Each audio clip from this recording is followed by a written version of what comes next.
What up, fellas? What's going on, man? It's your guy, Nick Frazier. We back around the water cooler, man, and we about to get this thing popping off tonight. Ladies and gentlemen, y'all know what it is, man. We back around the water cooler, and tonight, man, we're gonna talk about how Auburn can save this summer. It's been a rough couple of weeks around Auburn football and around Auburn football. So we're gonna talk tonight about how Auburn can save this summer, man. We're gonna try to give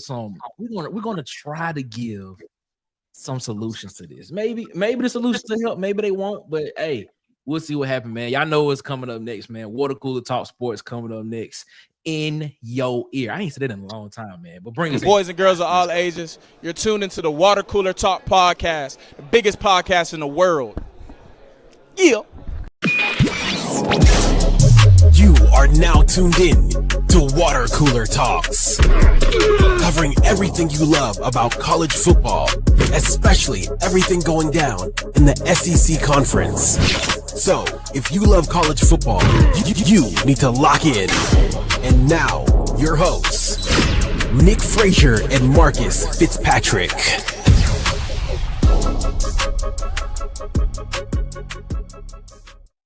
Woo!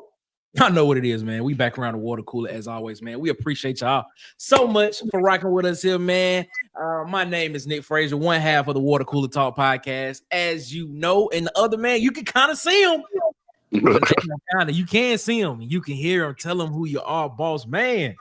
Man, you can see me and you can hear me tonight.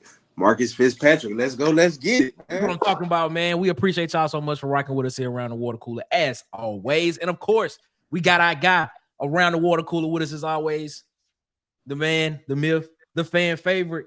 They call him Taz. What the fans know him as Auburn Taz. Taz, what's up, man? How you doing, man?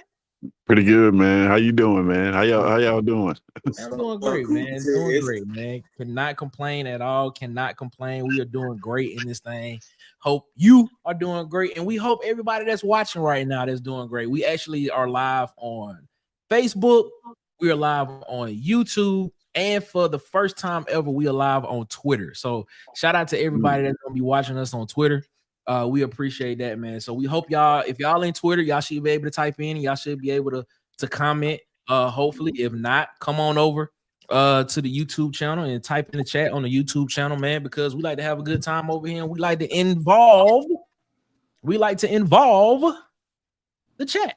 So, man, we appreciate y'all so much, man, for continuing to rock with us, man. Before we get into it, as always, man, make sure that y'all follow us on Facebook at the Water Cooler Talk Podcast on Facebook, man, on Instagram and TikTok, at the Water Cooler Talk, man, on Twitter at CoolersPod23, and of course, subscribe, like, share, and hit the notification bell button here on YouTube, so you know when we post more videos and when we go live here around the water cooler, man. We ain't did this in a long time, man, but we got to bring the structure back to the show, man. So, ladies and gentlemen, y'all know what it is. We're going to head to the first half with this thing. Let's make it happen. What's your saying, Marcus? Let's go. Let's get it. Let's go. This is the first half. All right, man. We back. I just had to bring that back for nostalgic purposes, man. Marcus, you got it. Marcus, you got to bring back the water boy. I got one. You got one tonight? You got one tonight? I got one tonight. I got one tonight. Bro, we have not done a water boy award in like 7 months, bro. We doing a water boy award. Like Marcus, you got one, we doing one. Right, man. All right, special man. night, man. Special.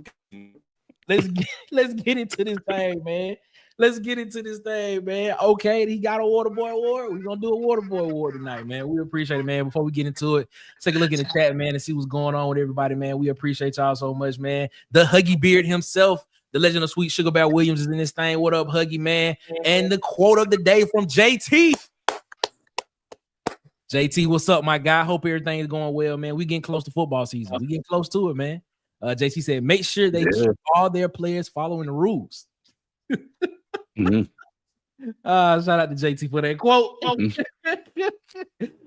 said that's from Stephen A. Smith on Georgia, man. Stay off the weed. That's what he said. Let's move on from that. JT said, someone please inform me about what the heck happened with Stay tuned for the Water Boy Award. JT. It's coming. Stay tuned for the Water Boy Award, JT. I probably gave you a hint.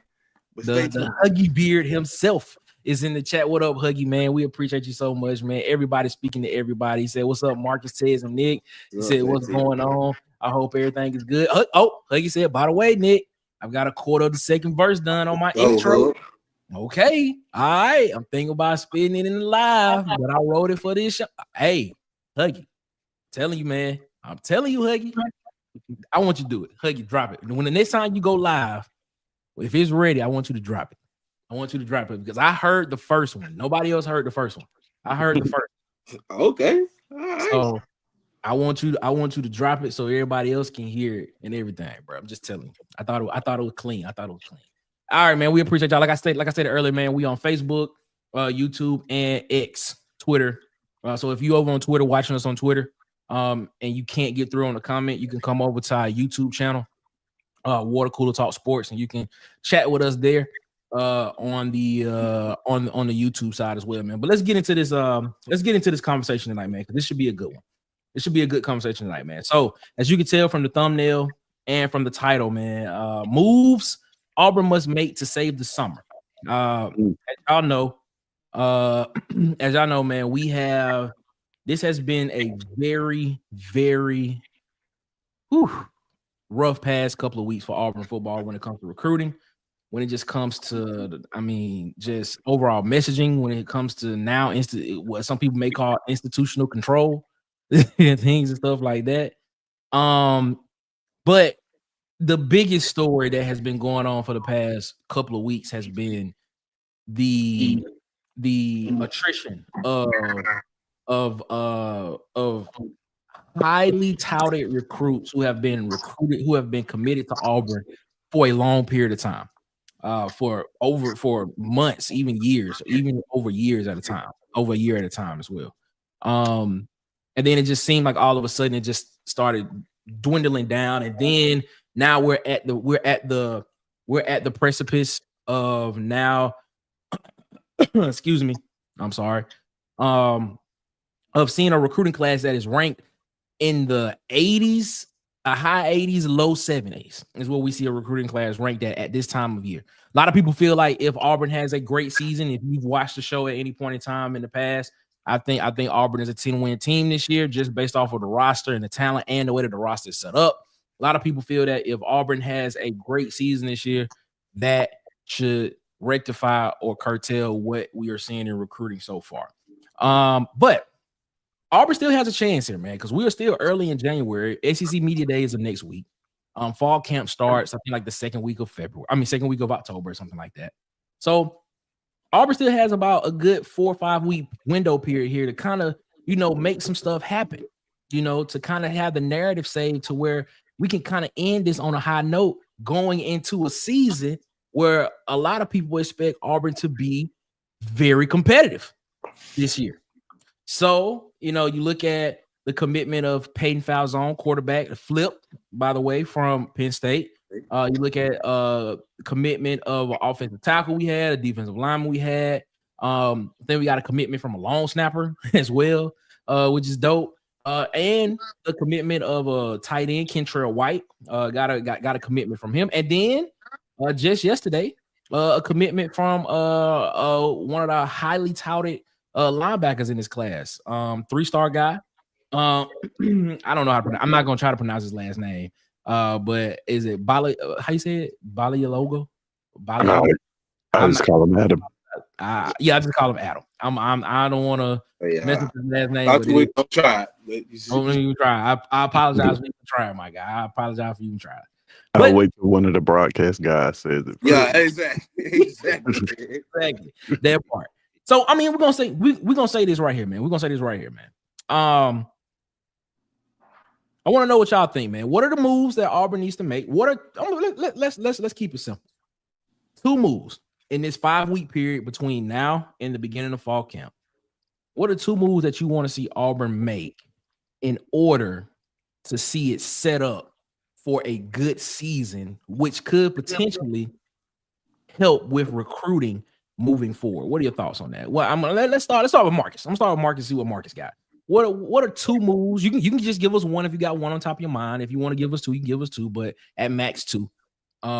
What are those two moves or a move that you think Auburn needs to make in order to set us up for what we potentially could see in the fall?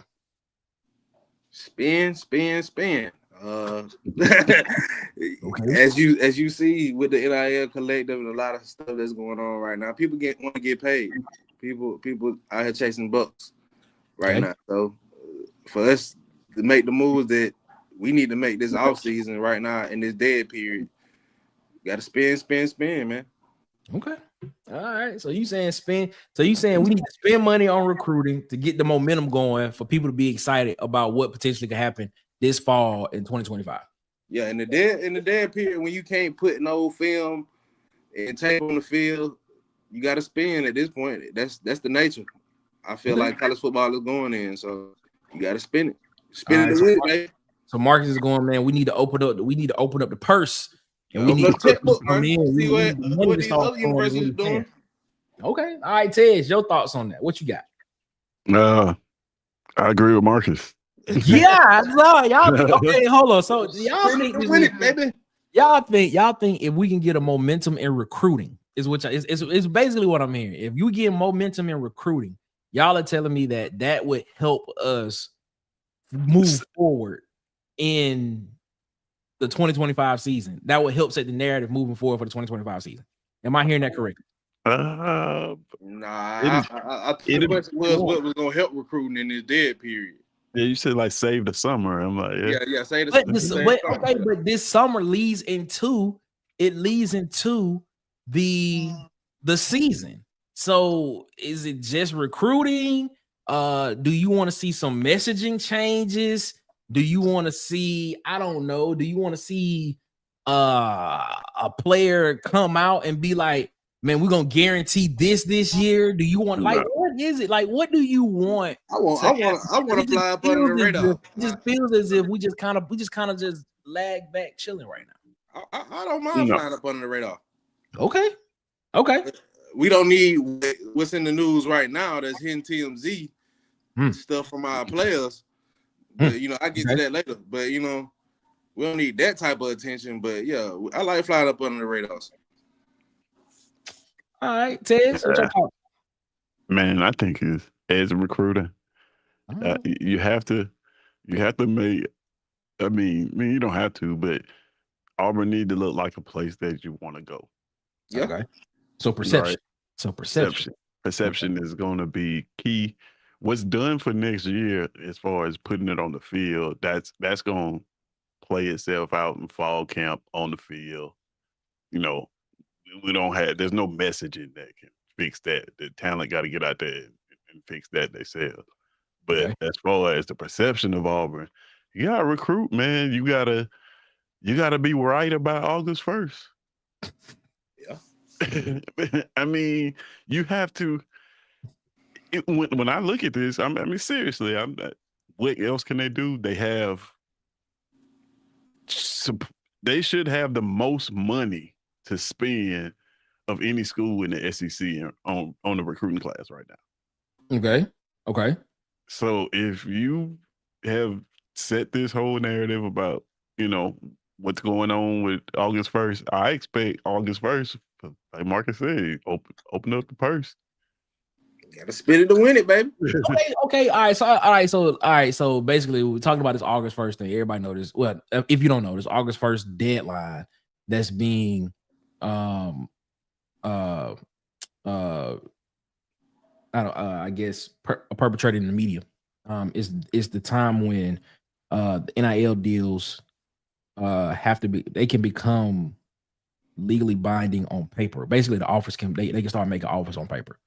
And so I'm guessing what we're hearing from the Auburn side is that and there was an article that came out today. Ross Dellinger wrote an article today that kind of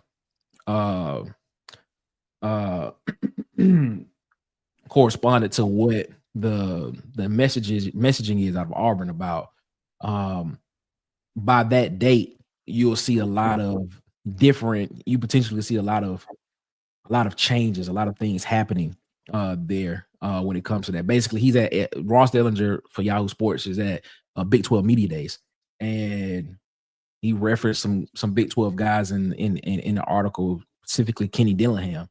It was basically saying there is a lot of circumventing the cap for college sports. So if you don't know, the House settlement basically put a cap this season at $20.5 million that will rise on average about 4 to 5% each year for the next 10 years. And this year the cap is $20.5 million. But NIL collectives who are considered standalone entities and businesses are still able to contribute to getting players and marketing and sponsoring players for Pacific schools. And so now we are in this legal jargon area now of what is facilitated and guaranteed by a school and what will count against a cap, where we are right now. And basically, if you read the Ross Dellinger article, basically what he's saying is, or what he has compiled from speaking with a lot of coaches, especially in the Big 12, is that that's what's happening. A lot of people are circumventing the cap because they don't know the rules of what is supposed to be going on in the NCAA. Side note, if you ask me, I think there's a lot of BS. People are saying that. I think and that people are saying that because I honestly believe that the settlement clearly tells us what needs to be done and how it needs to happen. But I've always said, when there's confusion, people make a lot more money when there's confusion. So now when you try to get into these legal arguments, and to be honest, nobody on this panel is a lawyer. None of us on this panel is a lawyer. A lot of us may have aspirations to go to law school, but none of us on this panel is a lawyer as of June 9th, 2025 at 7:19 p.m. Central Standard Time. None of us are lawyers, but we can read and comprehend. We can do that. And so I think what we're seeing now in this era, in this landscape of college football, what we are seeing is a lot of people trying to legally circumvent the cap and trying to make a lot of gray area very gray, to where it causes confusion. And you have a lot of smart lawyers out there that's doing that, and to their point, I don't blame them. I really don't. Yeah. But if we want to look at it from just simple black and white, NIL collectives of third party, the revenue sharing from the athletic department is 20.5 for the revenue share. But the gray area comes in, for me, of how I understand it, is the way the NIL collective is structured. If it's structured in-house with the athletic department compared to what a third party NIL collective is. So that's what we meant. That's what we're talking about when we hear, also the word guarantee and who facilitates the deal is what we're talking about, is what we hear as well. Is where the conundrum of things come from. But yeah. A lot of y'all saying that so the both of y'all are basically saying recruit is what y'all saying. Yeah, well, okay, that's the biggest thing of the summer right now. Yeah, I mean, I understand that. I want to clarify it. I want to clarify though. Like, I mean, just like, I don't mean that whether he's like right or wrong. I mean, like, you've set a date. You've told us that this is the reason why you haven't been offering kids comparable offers. You've said that. So that means that after August 1st, whether you're right or wrong, whether they say these other schools are right, whether they say right or wrong, you should know then that, hey, it's time to spend some of this money. Like, it's like, it's like, win it. Yeah, and even if that means, like, what I would love to see, I ain't even gonna lie, give me another Peyton Falzone. Give me another kid that I wasn't even thinking was on our radar. Turns out to be a 4-star kid, and show me that you was out here recruiting for real. Because that, I ain't not gonna lie, that one was impressive. To flip that kid in 24 days without ever seeing him, shows me that this staff can recruit. Right. And just don't be at 70. Sign me, You can sign me 2 3-star kids and a 4-star, or 2 4-star kids and a 3-star. Beginning of the season, get me around 40th. I would feel much better than I feel right now. I'm gonna ask this question though. I'm gonna ask this question. We kind of hinted at this on Monday's show. Y'all know we do shows Monday, Wednesday, Fridays, 8 p.m. Eastern, 7 p.m. Central. We kind of hinted this on Monday's show. Where we said we kind of felt that Auburn was being a little too conservative when it came to this NIL situation and what we have seen happen so far this summer. So, with one of the moves that you would want to see this summer, would you want to see Auburn potentially lock up? I know you said, 2 3-stars and a 4-star. If you had to put a number on it to just give you, I don't know, a comfort, because you said get into the 40 range. I'm under the impression that I think Auburn getting back to the top 25, top 30 would be a stretch for me, based on where we are. I think Auburn recruiting, if Auburn is in the top 30, top 25 by the end of the year, I think that's a win for Auburn where we are now. Well, because if you look at previous years, Auburn has been around that 30th, 20th mark right now in the summertime, going into a season with, and being able to make some noise. So if you had to put a number on it, what do you want? Is there a number that you want Auburn to hit on, at that time? Do you want Auburn, let's say, can we sign a Jace Matthews before the season starts? Can Auburn, that's what I'm saying. Could Auburn sign a Jace Matthews? If this August 1st deadline is something that we need to be looking at and potentially seeing a lot of guys potentially decommit and start getting in, could you see Auburn potentially, and I'm just saying this as an example, if Jair Edwards decided to let off his commitment from Alabama, would you want to see Auburn flip a kid like that, a 5-star guy? What would that do for your confidence moving forward for Auburn football then? Just perception. Just perception of, like, right now it looks. What up, C Hall? Looks and feels like that there's no control and nothing. It's a madhouse. That's how it feels like.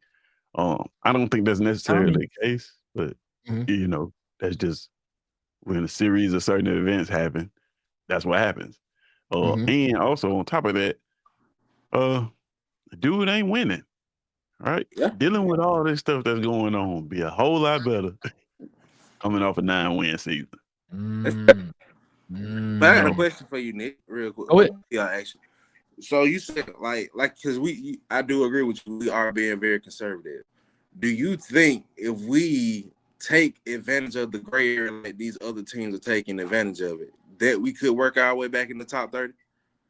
Or do you think we should fear the repercussions of what can come from? That's actually a pretty good question.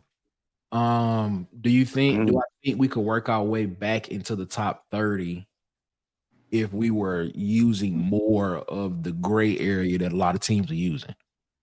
If I'm understanding your question correctly. Yeah. If we were doing things the wrong way.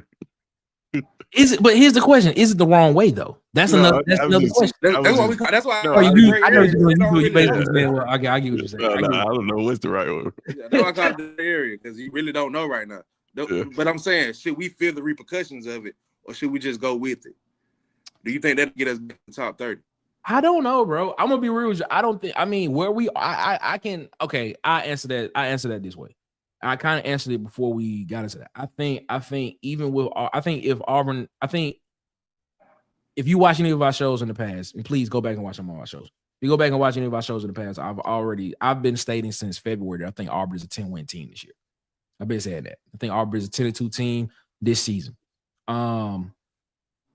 Even with Auburn having a record like that, I still think recruiting wise, Auburn probably cracks the top 30. Because let's look at this. What is the narrative around a team that for the past 2 seasons went 6-7, 5-7, and then potentially this year turning around being a 10-2 team in the SEC and potentially a playoff berth? That would be considered, that's the turnaround of the season. That is the turnaround, unless Mississippi State wins 7 games, but Mississippi State gonna win 6 games to go to a bowl game. Tell y'all that right now. What is that saying for Auburn? Now, with that narrative, if Auburn comes out, and we've all talked about this. We all talked about the first 6 games for Auburn. If Auburn comes out in the first 6 games, which is Baylor, Ball State, South Alabama, Oklahoma, Texas A&M, Georgia. If Auburn comes out in that stretch, 5-1, in that stretch, the narrative around Auburn at that time will be, this is probably the biggest turnaround in college football that we've seen. And when you look at the back half of the schedule, you probably sitting there saying Auburn has a chance to go undefeated on that schedule with potentially, because of how you've lost to Jerry Kill and Diego Pavia the past couple of seasons, you probably put Vanderbilt on that in that category. You look at Arkansas just to say potentially Arkansas could potentially give you a game. And then, of course, you got the Iron Bowl at Alabama, but that game is at Jordan-Hare Stadium this year. And I've always said, every time that game is at Jordan-Hare Stadium, Auburn always has a fighting chance to win that game. Auburn should have won that game 2 years ago. But it was just an incredible play at the end of the game, and maybe a defensive lapse that cost Auburn that game.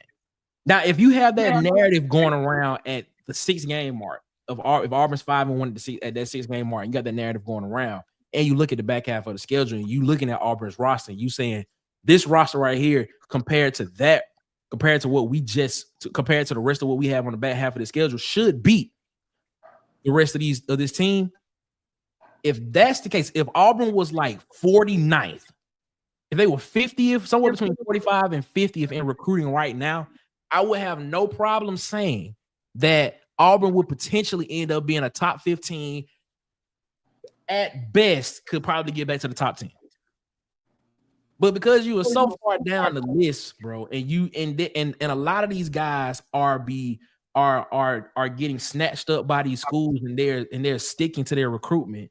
I just don't see a lot of guys flipping, and I don't know if there are a lot of those type of blue chip guys that are going to be remaining that potentially can actually help you boost up your recruiting numbers to get back into the top 25. So even if you kept a Darius Tootle, if you kept a Denarius Gray, if you kept those kind of guys, and now we sitting here saying, okay, Auburn's 50th, 55 in the rankings, or somewhere in that ranking, and then now you potentially can be like, all right, if I could just flip one of these 5-star guys, a Cedarian Morgan or a Jair Edwards, if I could flip one of those guys, guess what? Now I got a fighting chance to probably get back into that top 15 ranking, top 15 ranking. But my bad, go ahead, Tiz. What you about to say? Oh no, I was about to say what's important about this class that to remember too is like we only got 9 kids in this class. Really? I thought it was 6. Well, it's 6, but then we got 3 that's unrated. Got you. The long snapper, the kid from the NFL. What is it? The NFL league? NFL Academy? Yeah. NFL Academy. Yeah. 6'7", 370 pounds. He listed it. That's a big dude. That is an interesting prospect. Yeah. You have to trim some of that weight down. I'm just gonna be honest with you. If you played off, that's a lot of weight. That's a lot of weight. So when you look at our class though, with 9 kids signed, 3 of them unrated, we ranked 79th. Mm-hmm. It doesn't take that much.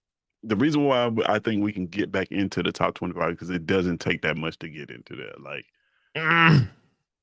if we were, okay, you got to think about it. Like, we lost what was Garrett? 4-star?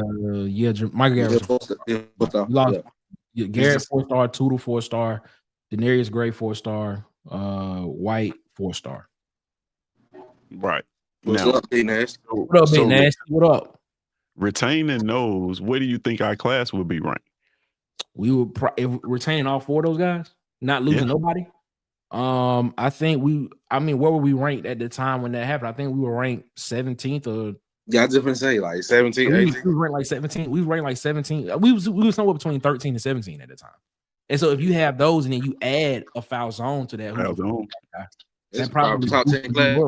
You're talking about we're looking at a pretty decent recruiting class. So you're telling me we're 4-star prospects away. My rebuttal to that is this though.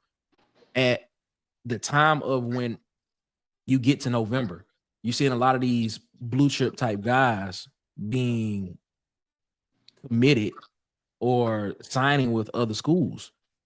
What percentage of that pool of guys are teeter-tottering on the fact that they may decide they want to flip to another school or flip to Auburn?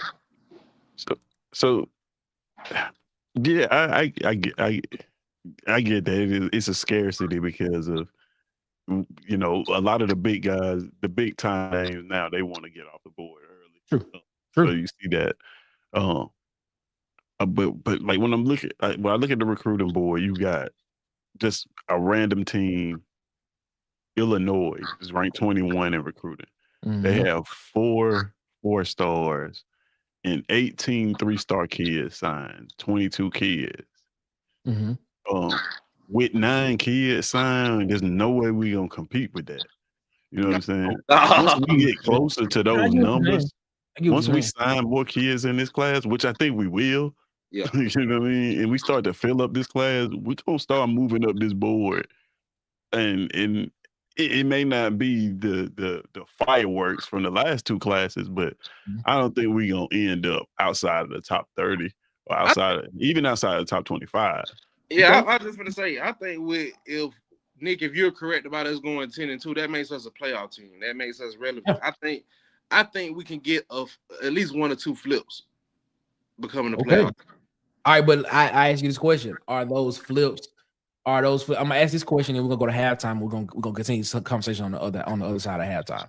But I'm gonna ask this question though: Are those flips? Are those numbers? Are those guys, number wise, rating wise, are they enough to put Auburn in a situation to where we're saying now we're back in the top 30? I mean, because we can go sign a bunch of 3-stars. Trust me, we sign a bunch of 3-stars, and that will boost the class rating. Yeah, but that's what I'm saying. When you start getting into, because we've had this conversation as well, when we start comparing rosters to national championship caliber rosters, now we having a whole different conversation. And that's where you're trying to be at. Are we just trying to sign guys in the class to get a rating back into a top 30, top 20 class? Or are we trying to sign a quality class of guys that are the right prospects that can compete with the Ohio States, the Texases, the Georgias, the Alabamas, the Oregons, and Michigans, the Penn States of the world? That's the question. Well, Hold on to that thought. We got to go to halftime a little bit, and when we come back from halftime, we're gonna continue this conversation when we do this. All right. We're gonna head to halftime real quick, ladies and gentlemen. We'll be right back after this. Yawn out your seats. It's halftime. Do you want to feel like a star? Then go to Hollywood Media, and you'll be shining. From sports interviews, athletic highlight tapes, athletic photography, Hollywood Media will make you the star of all stars.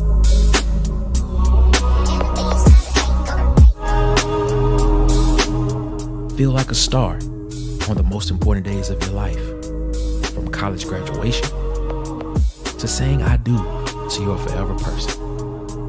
Let Hollywood Media make your event star-studded. Subscribe and follow on TikTok, Instagram, and YouTube at Hollywood_media. And follow on Facebook at Hollywood Media with 2 A's. Hollywood. Yeah, man, shout out to our guy DJ, man. They want support of the water. Hollywood. If you want to feel like a star, you wanna take it to the next level, man. Shout out to our guy. Follow him on TikTok, Instagram, and YouTube at Hollywood_media. As well, follow him on Facebook at Hollywood Media with 2 A's as well, man. We appreciate our guy. They want support of the Water Cooler Talk podcast, man. And just keep rocking with the people that rock with the Water Cooler Talk, man. We thank y'all so much for continuing to rock with us, man. Let's go ahead and let's head to the second half. Let's make this thing happen. Let's go. You're now entering the second half. All right, man. Okay. All right. We back in the second half right now, man. And we appreciate y'all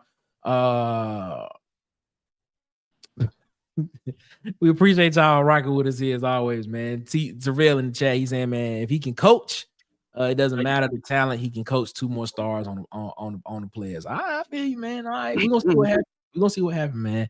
He said, shout out to DJ, the Huggy Beard himself, man. Said, shout out to DJ. Shout out to DJ, man. Day one supporter, man. Shout out to the Huggy Beard himself as well, man.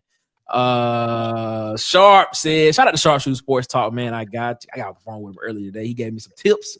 I need to go do that when I get off this and go do them tips. He said, if you don't want the executive producer all in your videos, all on the records, we good. We gonna stay over here at Auburn, man. Hey, good. But isn't that what is going on? I just said the executive producer all in the videos. That's exactly what's going on. That's exactly what's going on. Jeff about to say that. Yeah, I'm like, bro, that's the opposite. What's going on in Tuscaloosa? The executive producer all in the videos, all in the taking pictures with the recruit. That's exactly what's going on. Trevor said, we still do halftime. You guys need more sponsors. I need to get y'all an NIL deal with my something. Hey, shout out to him. If you know him, tell him to come on, man. Tell him to come on. You know what it is, man. And tell them I drink that tea all the time. Yeah, that too, man. We be trying to like our DJ, man. We ain't really asked for no sponsorships and nothing like that. We just shout out like our DJ, man. That's all it is. What it is. DJ found me on Facebook. That's what's up, man. Shout out to Huggy, man. DJ found me on Facebook the other day. What up, man? That's what I'm talking about, man. We appreciate it. He said that's cap, man. That's what he said. Okay. He said that's cap. All right, man. Let's get back in this conversation, man. So speaking on what we were speaking about, moves that Auburn must make to save the summer, going into the season. So Huggy said he drinking Milo's tea right now. That's what I'm talking about, Huggy. That's what's up. We were talking about recruiting. And Marcus was getting ready to say something, but I want to add something to that as well, Marcus. And I want y'all to let's ponder on this. Excuse me, I'm sorry. Is the perception of Auburn is the because you kind of hit on this a little bit, Tez, when we was talking. Is the culture still attractive to elite recruits at Auburn? I want y'all to kind of mix that into your thought process while we're talking about this as well. Go ahead, Marcus. I want you to go ahead and get your thought in. It actually just rolled right into my thoughts, because I was just going to say, like, if we go 10-2, Nick, the perception of Auburn will change. Okay. We would look like an up-and-coming team. It'll look like things are starting to gel.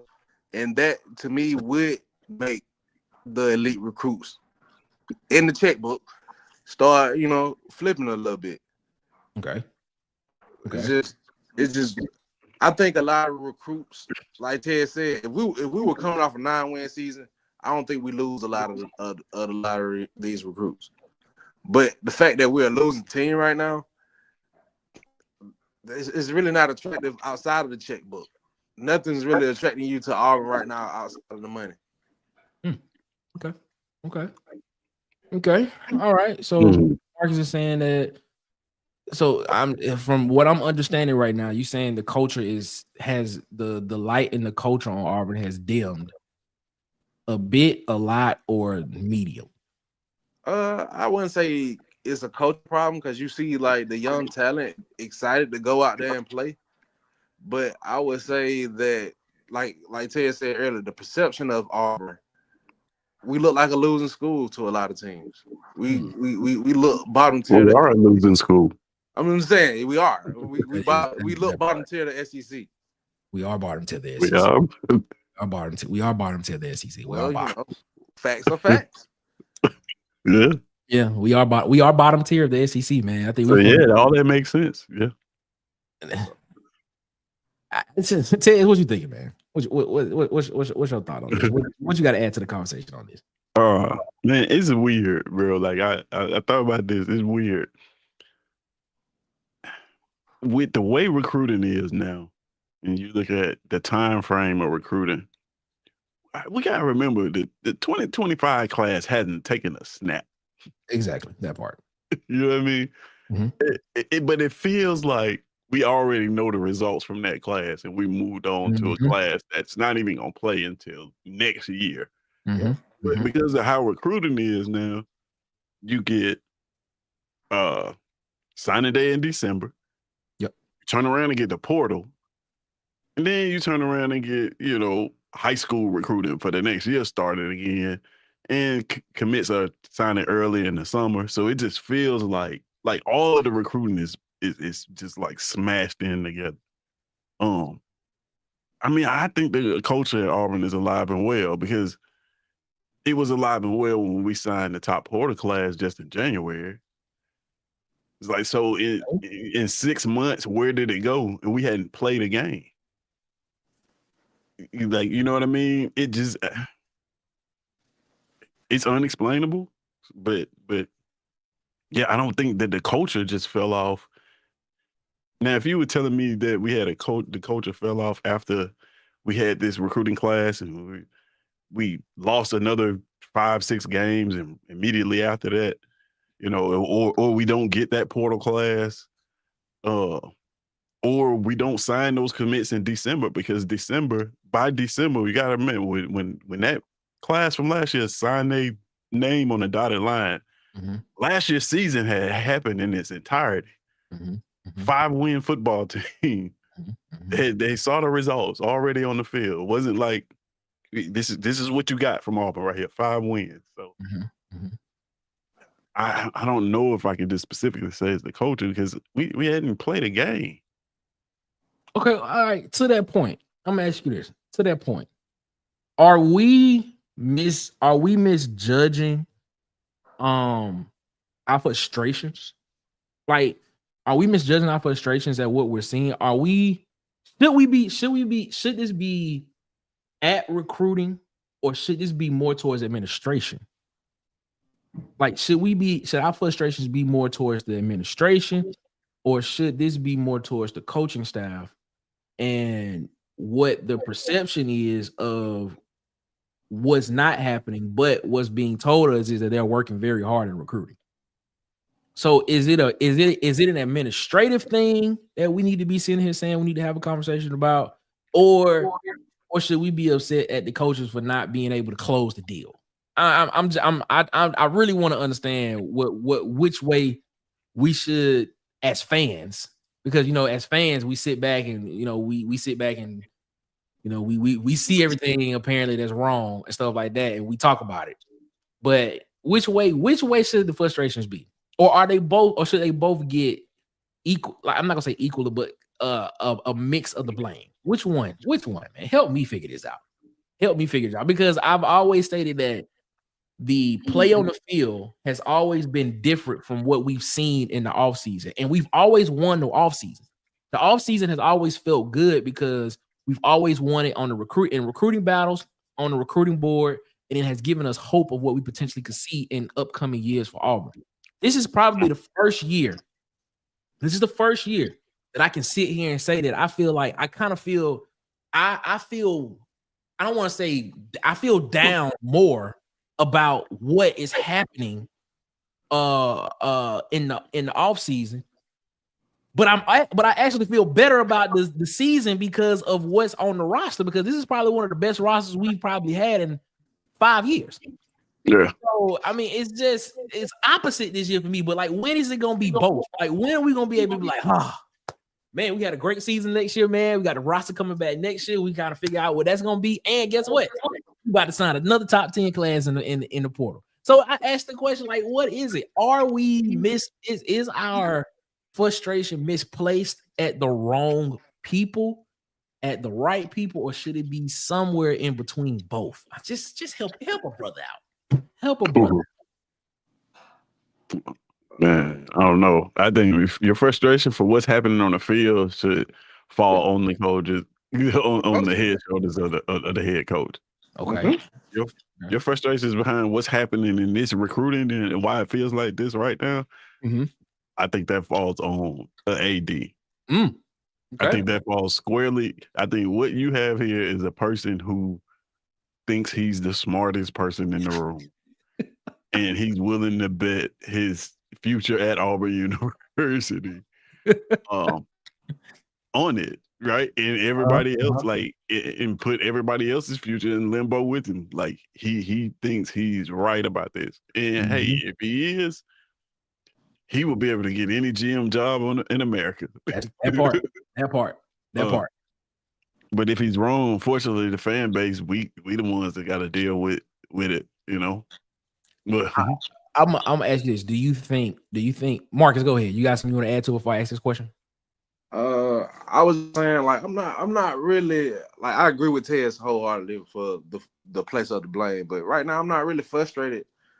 Right now, like Ted said, this class is a class out. A lot of these guys will have to touch the high school field this season, and a lot of they stars might change.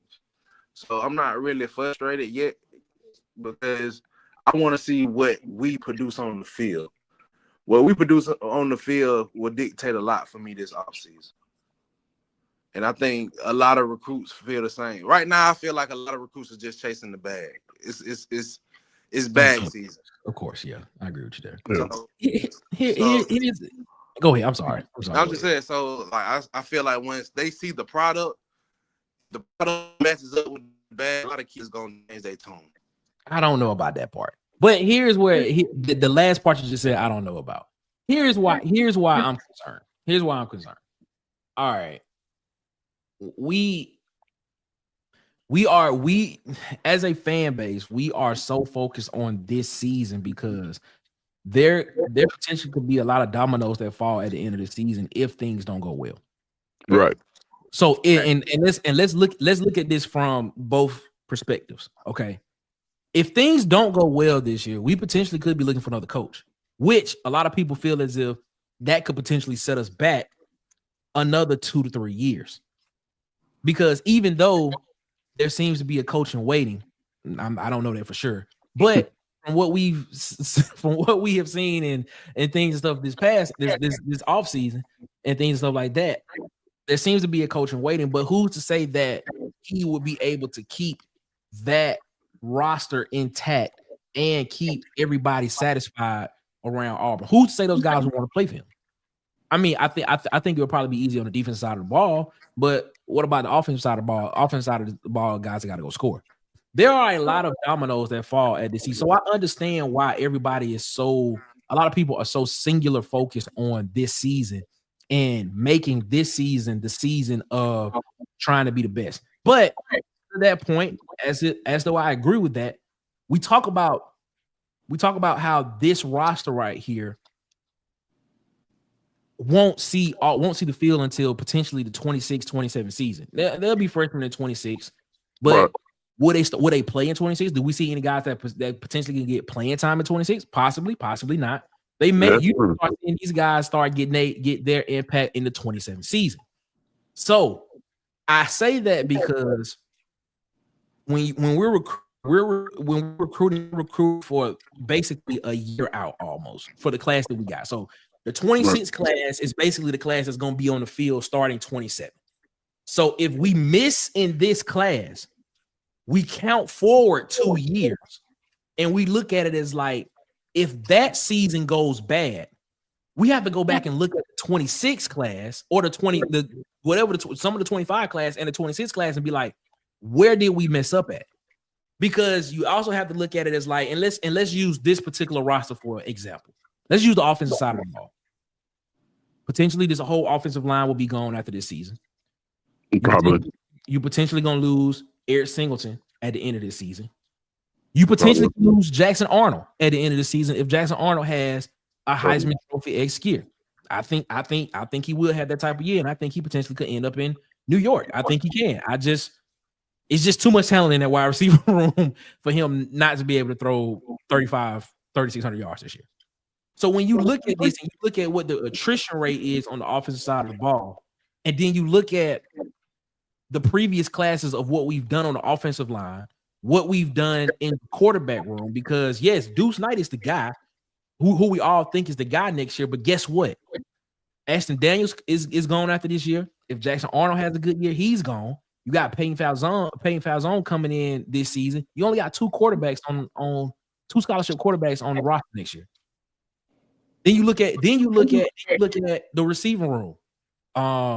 Does Cam Coleman? You have another year of Cam Coleman potentially. Well, yeah, you will because it'll be his junior season. You have another year of Malcolm Simmons. So the wide receiving room seems to be the room that is destined and stacked for the future. But when you look at the other areas of the offense, the offensive line. You got a lot of guys that have not played a lot that's behind these guys. Yeah, we got depth, but how much of that depth is playing time depth? How much of those guys have played in games? I know I'm very high on Ty Buster. I like DeAndre Carter. I like those guys. I like my guy from Oklahoma. What's my guy from Oklahoma name? Jesus Christ, he was just in his class. But Roger Scholl, I like him. So I like those guys, but you still looking at guys that have not or potential. Tyler Johnson, you favor Edwards in this class. You got a lot of guys, but you haven't really seen them play on the field. So when we look at next season, you talking next season in 26, you breaking in a basically whole new offensive line potentially, a brand new quarterback. You still have a receiving core. You still have the receiving core there. At least two of the guys that we're touting right now, and Sam Turner, of course, and Perry Thompson, those guys. But we all know that Michael Simmons and Cam Coleman are going to be the guys that are going to be in that starting three. Damari Austin is probably gone. Darrell Robinson's still there. Does Jeremiah Cobb stay around? You have Alvin Henderson in the backfield. There's just still a lot of questions. So when we talk about recruiting, like if we would have had a great 23 class, I wouldn't really be worried about what the 26 roster would look like, because we have to be able, when you recruit, you have to be able to plan for the future and what potentially could leave. So that's the reason why when we sit here and say that, when a lot of people sit here and say that it's not something to worry about, I'm like, it kind of is, because if we miss 2 years from now, we're going to be coming back looking at this and saying, oh man, the 25 class was a miss, or the 26 class wasn't it. So I'm just saying, like, do y'all agree with that, or not? Like, I still need to win on the field, but we still need to win in recruiting as well. I would agree with our blue shirt ratios all the time. I would agree with that if we only solely had to depend on recruitment. Like, you also have the transfer portal. You can hit and miss in the transfer portal as well too. But we've been doing good in the transfer portal. Have we?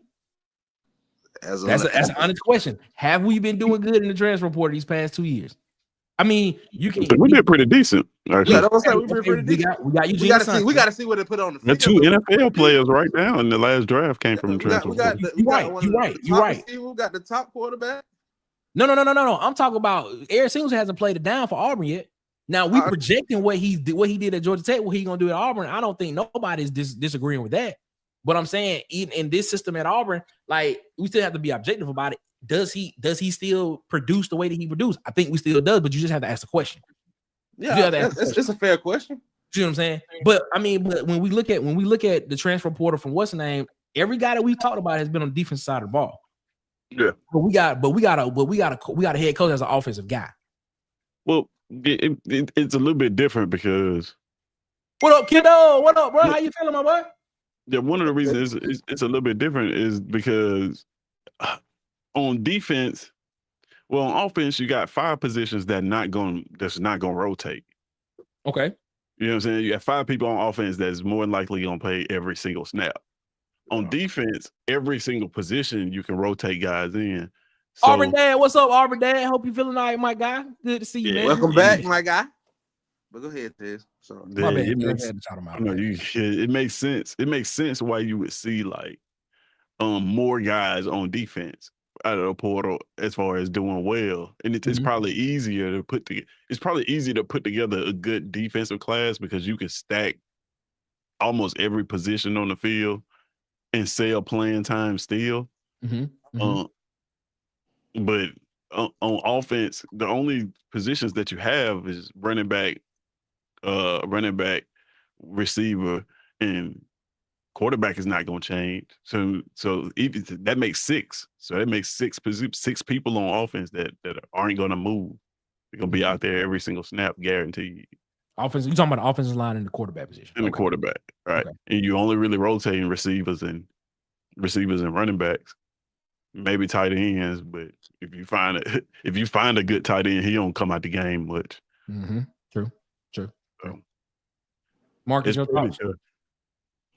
I just feel like, if you get a good transfer portal class mixed in with some decent freshmen, like you can survive off that if you can coach it. Like it all goes back to coaching. to me, when you dealing with situations like this, if you have a down class, that means your coaching has to step up. And the fear is that we don't believe in Hugh Freeze coaching enough to push us through those down class years. That's what you're really frustrated about, Nick. You know he depends on his talent to carry him over the top. And you fear that if we don't get a talented class, we might fall right back to this. Of course, that part. Shout out to Alan Berry, man. What up, Alan? Hope you're doing all right, my guy. So, hey, let's talk about it. This Hugh Freeze, okay. This is a thing at Auburn, bro. Like it's like you can't. It doesn't matter who the coach would be. Okay. It just feels like in recent history for the last 10, 15 years, it's been you're having to get over, the coaches having to get over this hump. Even after winning national championships, even after winning, like the coaches still have to like exceed this, whatever the bar is that we have. But I would say this, Ted. I don't mean to cut you off, but that I feel like that pressure comes from the fans and the boosters, the ones that have to get over the. A lot of times we throw in the towel on coaches very fast. We do. But I think it's probably more quarterback than anything. But honestly, when you think about it, we haven't really thrown in the towel on coaches really fast. We had Tuberville for a very long time.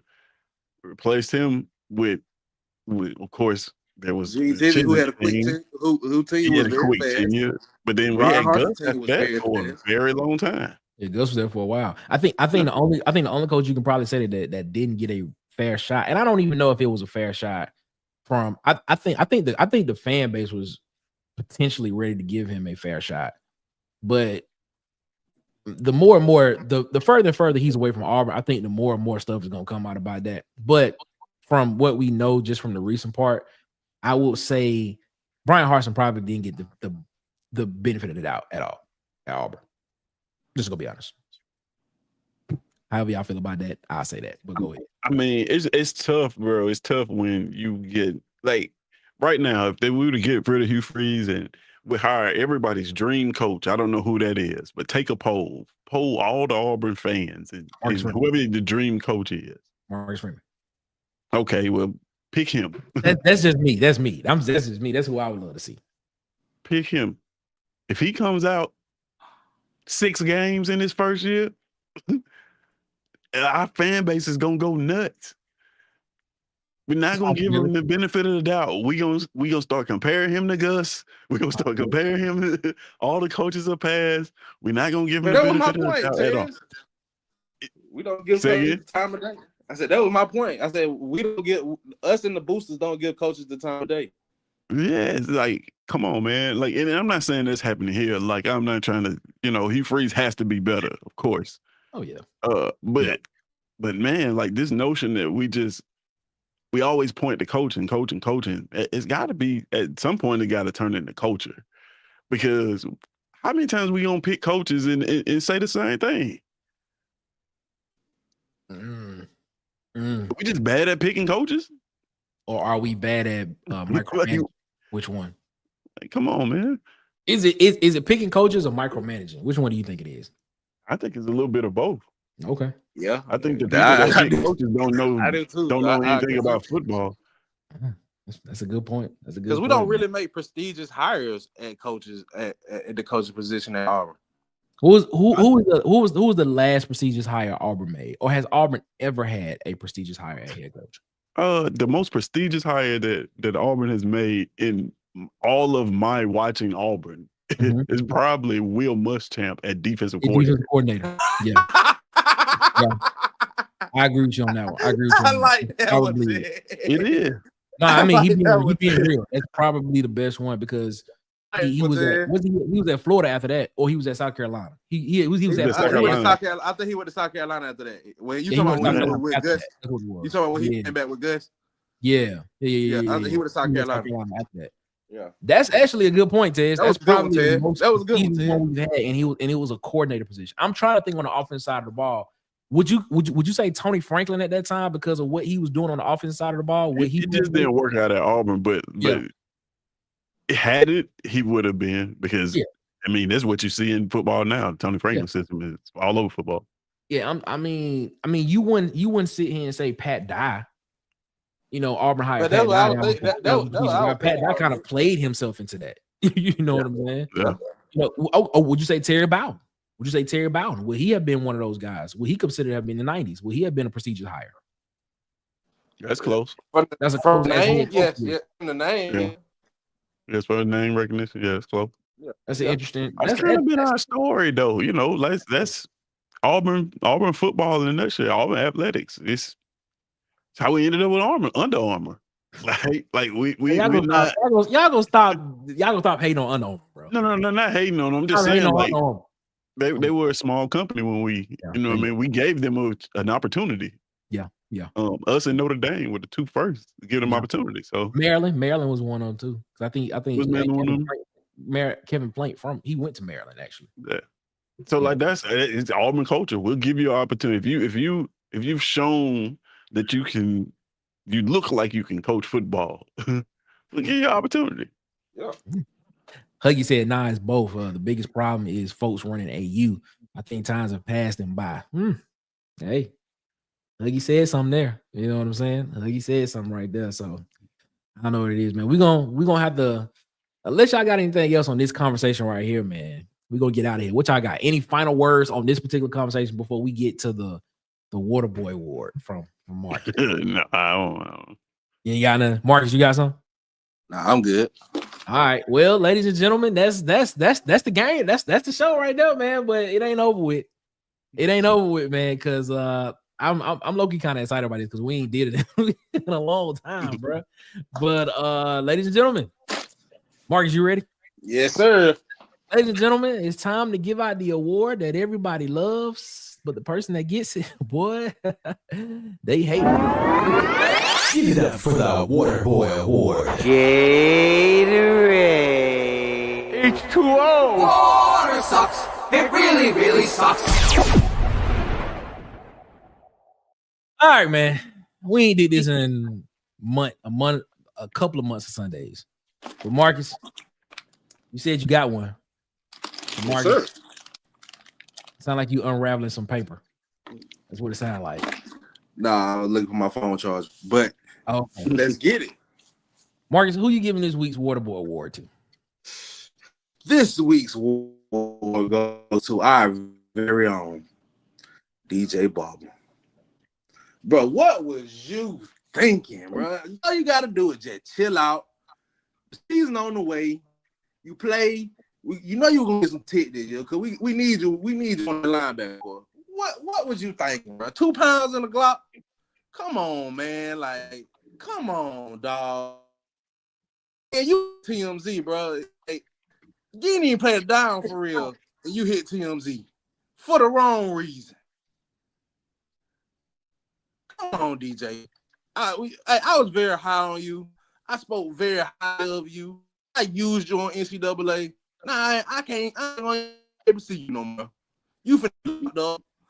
I forgot where you got pulled over at, but you might not see the light of day, bro. 2 pounds in the Glock, bro, it's a wrap for you. And for that, you're gonna need that water more than you're gonna need a lot of water, cuz. And for me to you, I heard don't drop the soap. So here we go. Dang, Marcus, you breaking up. But do you want me giving the sip of water, Marcus, because you breaking up? Oh man, pull them up, Nick. All right. I'm just gonna say this, bro. When I heard the story about my guy DJ Barber, bro, it hurt my heart a little bit. It hurt my heart. This is unfortunate. It hurt my heart because I was like, okay, so at this point in time, because he dismissed from the team now. Like, do they kick him off the game? Like, is he still on the game? Still? Like the net update, he probably won't be. The net update, he is gone. Like, I don't know. I don't get it. I don't understand that. And the fact, man can't even get his education now, bro. He can't even get his education no more. He in jail. Got to be more careful, man. Got to be more careful, bro. Lord have mercy, man. For y'all that have never heard the Waterboy Award, that's That's what we do. We normally do it. We normally do it once a week. We just give it to the person that just looks very thirsty. But hey, we're gonna start bringing it back. Hopefully, Marcus got a couple more up his sleeve that he want to bring in. Yeah. I guess it is what it is, man. Huggy said this is Huggy's first time hearing about this award. Yeah, Huggy. Yeah, we used to do it all the time before. Oh yeah, we back. We finna get on it. We back with it. I guess we back with it. He said, get them closer. The season is getting closer. That's what he said. Seahawks said last thing we didn't need was fuel to the heaters fire. What? Exactly, Seahawks. Who you telling that to, man? But it made TMZ though. He did. I didn't know that you just said it. Yes, but it made TMZ. His mugshot is all over TMZ and in big bold letters. Auburn player get locked up. That's how I knew he had 2 pounds on him. Stay off the weed. Why you do that to a kid though, bro? That's a good question, man. It's a lot of people that have been in trouble that haven't made TMZ. Well, that's because they got money. Let's just be real about it. Because they got money. It's like come on, man. And they got a good team around them too. That's because they got money and they got a good team around them. Apparently, DJ didn't have either one. I mean, he probably has some money. Why is that TMZ worthy though? He been selling to the president. Like, you know what I'm saying? Like people get pulled. Like, I just don't like when a kid, man, you take a kid and just put them on blast like that. No, I agree with you. I wholeheartedly agree with you. They told in the news article I see, but TMZ, like Jay-Z. I agree with you, bro. I wholeheartedly agree with you. I thought it was I was like, why is that on TMZ? And then the fact of the matter is 2 black dudes and they mugshots was side by side. Side by side, bro. Side by side. In the jail uniform, bro. And the funny part about it is not because it was a gun involved. Now it's probably now. Oh, that was jail uniform there. I thought he had on some Auburn gear. No, stop, bro. Chill out, bro. Chill out, bro. They took that mugshot in a jail uniform, bro. Now it's probably gonna be an aggravated charge because he was carrying a weapon. But see, this is the messed up part about it is in the state of Alabama, it happened in his hometown. In the state of Alabama, it's an open carry state. You don't need a license to carry, but if you got drug paraphernalia with, they could potentially charge you with intent to sell. Yep, wild, 2 pounds is intent to sell, Nick. That's crazy, bro. That's crazy, man. But hopefully, man, and it's you. And I tell you this. Well, no, I'm not gonna tell you this because that's supposed to be. Should I say it? Nah, I'm not gonna say it. I'm gonna leave it at that. Some stuff just don't need to be said. I'm gonna leave it at that. I'm just gonna leave it at that. Because I'm kind of upset by the way I'm upset by this man. Alan Bear said jumpsuit sponsored by Under Armour. No, it was by Nike. Chill out, bro. Chill out. Huggy said it ain't funny, bro. Because this is the man life. But Huggy said that ain't intent. That's doing it. I'm just saying. Yeah, exactly. That ain't. Hey, he moving. I don't know. That low scale 2 pounds. Yeah. That's wild. He's been hitting NIL money the wrong way. But chill out, bro. Chill out. I'm just saying. All right. Chill out. He already got the water boy award. We ain't got to dump on him no more. It is what it is. All right, man. Let's get up out of here. Ted, tell them where they can find you at, my guy. Man, you can find me at It's SEC Season here on YouTube. Then you can find me on Twitter or X or whatever you prefer to call it. At It's SEC Season as well, and codename Ted's my personal page. Yes, sir, man. Shout out to our guy Ted's always coming through, rocking around the water cooler with us, man. We appreciate him as always. Ted's come in. Look, whenever we do a show, Ted's can come in whenever you want to. It's up to Ted's. Ted just be like, if I want to come on. You know, Monday, Wednesday, Fridays, we here, man. It is what it is. Everybody go follow our guy Tight Sports, Alabama Football Megacast on YouTube as well, man. Follow our guy DC over at Auburn Addicts TV on YouTube, and go follow our guy Dustin over at the Up Tempo Podcast as well, man. Shout out to our guy Dustin, man.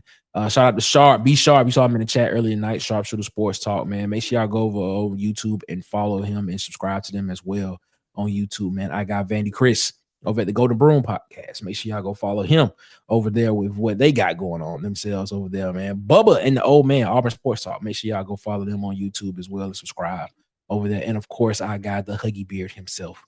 Make sure y'all go over there and subscribe over to the Huggy Beard on YouTube as well. And on Facebook, it's Huggy Beard on Facebook. He got 2 Facebook accounts, the Huggy Beard and Bubba Hyde. And in parentheses, it have Huggy Beard next to it as well. There as well too. But make sure y'all follow us on Facebook at the Water Cooler Talk Podcast as well, man. Follow us on Instagram and TikTok at the Water Cooler Talk. Follow us on Twitter at CoolerSpot23, because as I'm sitting right now, I'm looking at this right now, and there are 46 people watching us on Twitter from what I'm looking at. So shout out to y'all that's watching us on Twitter. We appreciate that. For continuing to rock with us. That's our first time going live on Twitter, so I think we're gonna keep doing that. So that's dope. So we appreciate that as well, man. And of course, subscribe, like, share, and hit the notification bell button here on YouTube, so you know when we post more videos and when we go live, man. Marcus, what do you gotta say to people before we get up out of here, my guy? Y'all be blessed, be safe. See y'all Friday. Yes, sir. That's what I'm talking about. Kendall said, hey, he didn't have the NIL. So what do you so what do you do when your brother when you playing flexing millions? For some reason, Kendall, I kind of think that's what was happening. I want to say that was going on. Huggy Beard says, hey, man, great show as usual, man. Shout out to the Huggy, man. We appreciate y'all so much for rocking with us, man. Everybody that was in the chat tonight. Huggy said he going live tomorrow. I don't know if it'll be the second verse be finished though. All right, that's fine. Huggy, let us know. You know, it is what it is. But Huggy will be going live on Facebook tomorrow, so make sure y'all go over there and friend Huggy on Facebook. And we're gonna make that thing happen. He said, Marcus, you better be in that live tomorrow. That's what he said. Oh yeah. All right. I gotta hear the verse. All right. I'm just saying. He said you better be in that live tomorrow, Thursday. Or is it gonna be about 6:30 tomorrow, Huggy? Let us know if you're gonna be about 6:30, 6 o'clock, 7 p.m. I get notification. Yeah, he said it'd be around 6. It's gonna be on his Facebook page, Bubba Hyde, on the Facebook page, Bubba Hyde. All right, man. We're gonna get up out of here, man. We'll be back Friday, 8 p.m. Eastern, 7 p.m. Central. Back here around the water cooler, man. We appreciate y'all so much for continuing to rock with us here around the water cooler as always, man. Before we get up out of here, man, y'all have a good one. Better yet, y'all have a great one. Y'all be blessed, man. Make sure y'all give the man upstairs above his, because he deserves all the praise and all of the glory, man. So make sure y'all give him that. And as always, until 8 p.m. Eastern, 7 p.m. Central, we'll be back around the water cooler on Friday. Until then, guess what? It is one love, ladies and gentlemen. Guess what? We are out this mug. Ladies and gentlemen, we holla.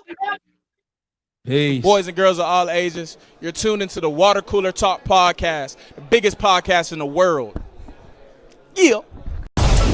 Thanks for checking out this episode of Water Cooler Talks with your hosts, Nick Frazier and Marcus Fitzpatrick. Make sure you like and subscribe on your favorite podcast platform so that you never miss an episode.